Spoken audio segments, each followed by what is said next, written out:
my name is Ryan. I started this channel 4 years ago in hopes of making fun, short little comedy sketches with my friends. But then high school ended and I lost all of those friends. Please don't copyright me! Now for those of you who have never been to Depressionville, what it lacks in familiar faces, it makes up for in food, porn, and video games. Which is exactly what I want to talk to you about today. Video games. I want to talk about video games. In particular, I want to talk about Gargoyle's Quest. Now,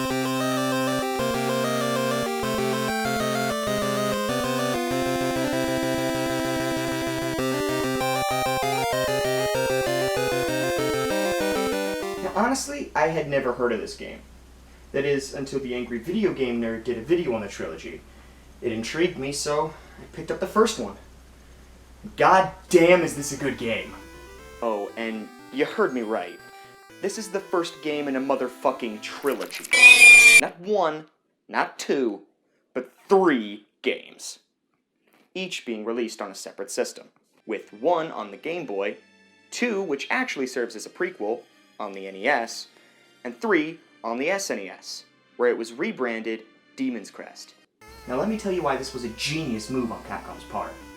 See, the problem with game franchises that span multiple console generations is that the consumer may be a little hesitant to get into the series having missed an earlier installment on a console they didn't own. Capcom has always been good about circumventing this.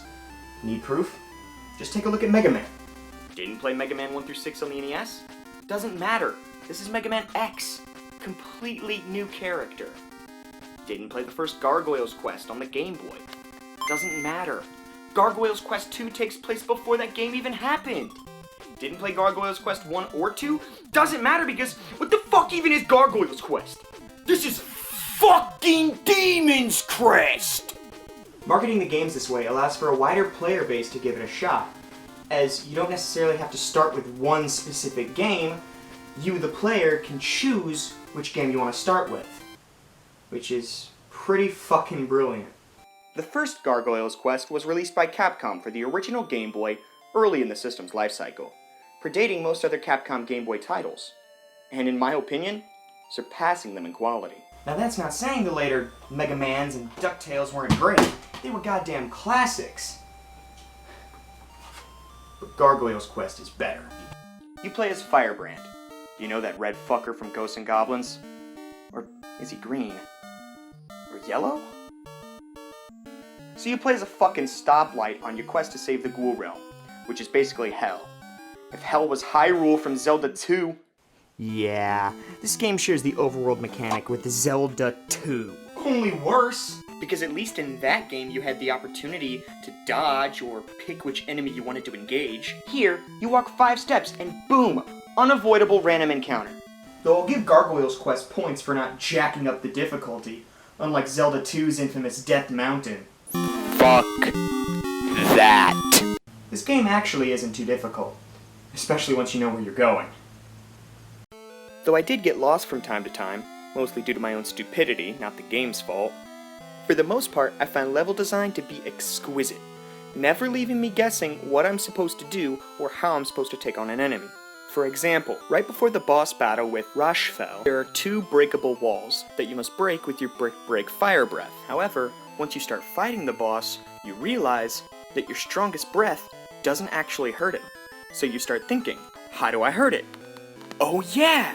Didn't I have to break the walls just to get in here? So let's try that breath. And what do you know? That's what you need to take him down. Coming from someone who sucks at old school video games, this feels like a proper start point.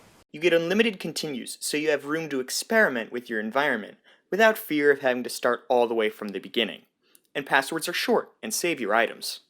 Speaking of items, while exploring the Ghoul Realm you'll find vials, sometimes from beating enemies in a random encounter, or just finding some lying on the floor in a dungeon. Either way, there are vials everywhere and act as this game's currency. Now what can you buy with these vials? Why, talismans, of course. No power-ups, no health items, just talismans. Granted, talismans act as extra lives, so, I mean, in a world where you can literally buy your way back from the dead, what else would you really spend your money on? Oh, besides maybe porn. Video games.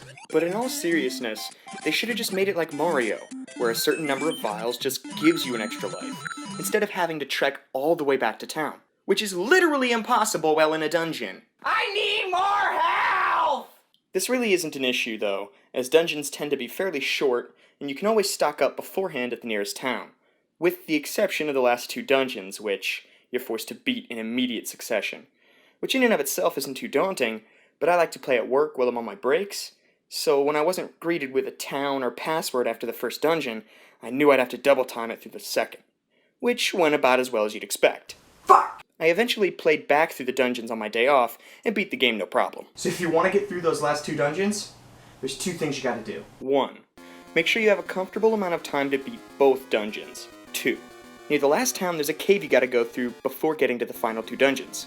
Since this will be your last chance to stock up on lives before the endgame, you should spend all your vials on talismans before going through the cave. However, at this point in the game, 1 single talisman costs 32 vials, a far cry from the 16 in the town prior, and mere 8 at the game's start.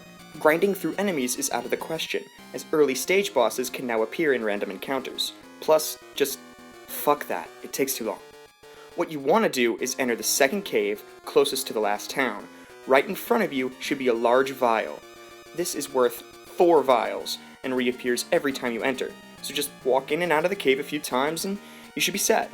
Though lives do max out at 9, so you'll never be completely unstoppable. One thing I haven't mentioned yet is this game's unique sense of humor. Now, even though I've saved it for last, this is the first thing you'll notice once you boot up the game. As soon as you press start, you find Firebrand in a room. A soldier rushes toward Firebrand in a panic saying, "An unknown army is attacked! The king has been..." Then he dies. Another soldier rushes in, gets 1 line of dialogue, and dies. A final soldier rushes in, says some shit about a dimensional portal, then, you guessed it, fucking dies. But not Firebrand. Without saying a word, he walks right into that shit. What a way to start off a quest. I also love the dialogue the shopkeeper says after selling Firebrand a talisman. First couple of towns you can purchase 1 talisman for 8 vials. Afterward the shopkeeper will say, "More than that would be greedy." And to be fair, 8 vials is not a lot to collect and can be done fairly quickly.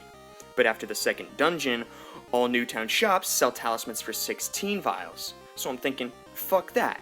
I'll just go back to the last town where it was 8, right? Ha! Nope. Fuck me for even thinking that. At certain points in the game, Firebrand gets cut off from past towns, and when this happens, you can always expect talismans to go up in price. And in the late game, a single talisman will run you 32 vials. It pains me to pay that price, especially when the early towns were selling for so cheap. But then, the shopkeep has the nerve to say after I pay him 32 fucking vials, "More than that would be greedy." Fuck you. Dialogue like that can be found all throughout the game, and in my opinion, is what really sets Gargoyle's quest apart from other action games on the platform. It's just so unique in its presentation. Couple that with tight controls, innovative gameplay, and a killer soundtrack, and Gargoyle's Quest is definitely an overlooked classic in the Game Boy's library. If you can find a copy, definitely snag it. As of now, you could find it on Amazon for around $10, which is more than worth it in my opinion. It's outro time! So originally to end this video, I was planning on doing a bit with my friend Blue, but seeing as how we're in quarantine, he wasn't able to come over, so here's a picture I photoshopped of him as a Bidoof. You're welcome. Thank you guys so much for watching. Be sure to like the video if you did, and subscribe so I know I'm important, and comment down below what other video games you might want me to review in the future. I've got a lot of video games here, and who knows, maybe your favorite's here and I've just never gotten around to playing it. Because, hashtag flex, I have a lot of games. I know for my next review I want to play a game from one of my favorite franchises, Turok. But don't worry, not that one. The good one. Evolution. Fuck.